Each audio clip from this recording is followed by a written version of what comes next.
Hi guys, welcome to my channel and welcome to another video. So as you've probably seen in the thumbnail, in this video I'd like to talk about how to find your artistic voice. So what you're looking at here right now is me doing a master copy, or rather a copy of another person's painting. Just to jump right into the topic. And oh yes, by the way, how are we all doing? Are we all doing good? I hope we are. So yeah, doing a master copy or a copy of someone else's work, and by the way, you're not supposed to be selling these, so yeah, it's just for practice. This is one way of getting to know your artistic voice. Why, you may ask, or how?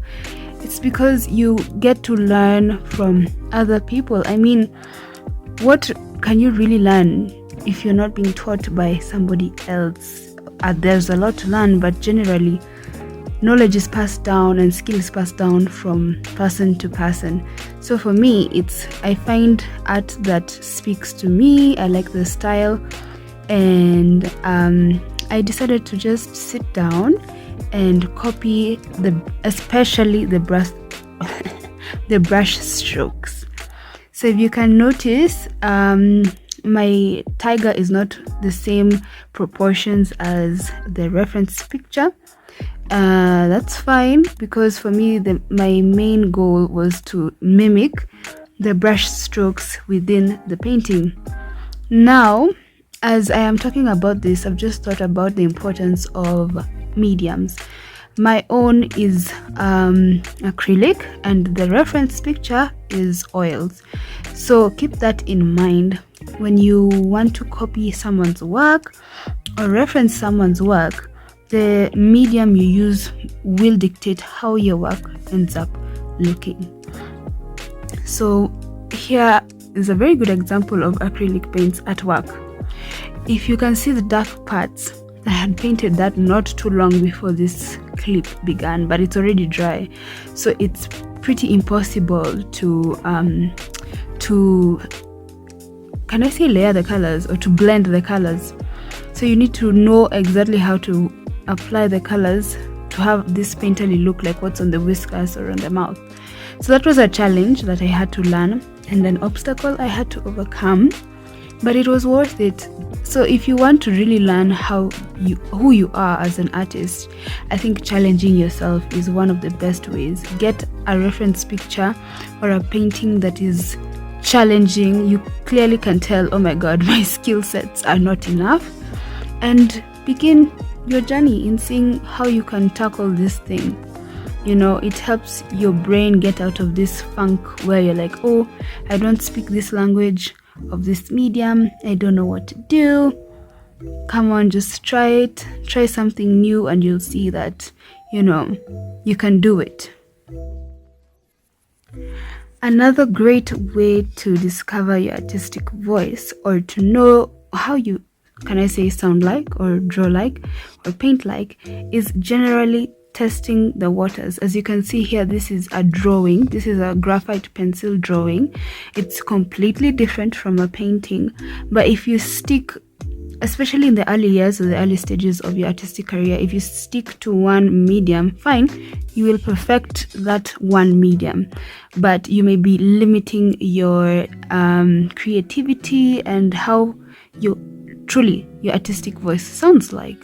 So I advise young artists or people who are coming up in the art world to test different mediums, because there's so much to be learned in acrylics, in oils. As you can see here, I'm using a palette knife. I'm not even using a brush.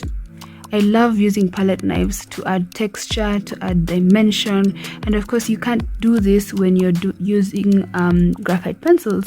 Although, again, to reiterate my point, you can do mixed media work, like using a palette knife on a graphite pencil. That can still be a look. So yeah, explore. And now it was time to gesso my canvases, so I'll leave you guys here to enjoy the visuals.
I just want to add, part of finding your artistic voice is knowing when to stop and start again. As you can see here, this was a painting I did.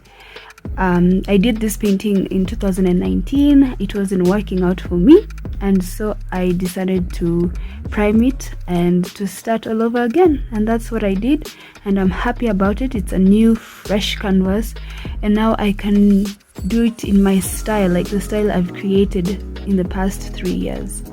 So yeah.